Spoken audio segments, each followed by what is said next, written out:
భారత్ మాతాకి జై. నేను మీ లావణ్య ముఖేష్. ప్రధానమంత్రి శ్రీ నరేంద్ర మోదీ గారు 10 సంవత్సరాల తన పదవీ కాలంలో ఎన్నో సంక్షేమ పథకాలు చేపట్టారు. అందులో ముఖ్యంగా ప్రధానమంత్రి జన్ ధన్ యోజన.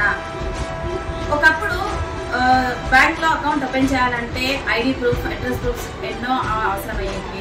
అకౌంట్ ఓపెన్ చేయాలంటే చాలా కష్టంగా ఉండేది. అలాంటిది ప్రధానమంత్రి జన్ ధన్ యోజన పథకం ద్వారా ఎంతో మందికి జీరో అకౌంట్స్ ఓపెన్ చేయించడం జరిగింది. నెక్స్ట్, ప్రధానమంత్రి స్వనిధి యోజన. ఈ పథకం ద్వారా చిరు వ్యాపారస్తులకు, పూలు అమ్ముకునే వాళ్ళకు, కూరగాయలు అమ్ముకునే వాళ్ళకు, పండ్లు అమ్ముకునే వాళ్ళకు, వీధి వ్యాపారస్తులందరికీ చిన్న మొత్తంలో పొదుపు సహాయం, ఆర్థిక సహాయం అందజేయడం జరిగింది. నెక్స్ట్, ప్రధానమంత్రి స్వచ్ఛ భారత్ యోజన. ఈ పథకం ద్వారా ఎంతో మందికి టాయిలెట్స్ కట్టించి వాళ్ళు ఎంతో ఆత్మాభిమానంతో సంతోషంగా ఉండగలుగుతున్నారు. 4వది, ప్రధానమంత్రి గరీబ్ కళ్యాణ్ అన్న యోజన. ఈ పథకం ద్వారా ఇప్పటి వరకు మనకు ఉచితంగా రేషన్ బియ్యం అందజేయడం జరుగుతుంది.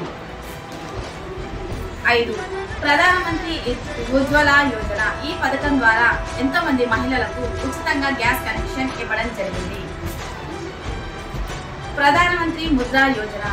ఈ పథకం ద్వారా ఎంతో మందికి తమ వ్యాపారాలు స్టార్ట్ చేయడానికి, వ్యాపారాలు ఎస్టాబ్లిష్ చేయడానికి పెద్ద మొత్తంలో ఆర్థిక సహాయం అందజేయడం జరిగింది. నెక్స్ట్, ప్రధానమంత్రి కిసాన్ సమ్మాన్ నిధి. ఈ పథకం ద్వారా రైతులకు ఏడాదికి 4 సార్లు రైతు భరోసా అందజేయడం జరిగింది. ఉచిత వ్యాక్సినేషన్. కరోనా సమయంలో మనందరికీ ఉచితంగా వ్యాక్సినేషన్ ఇవ్వడం జరిగింది.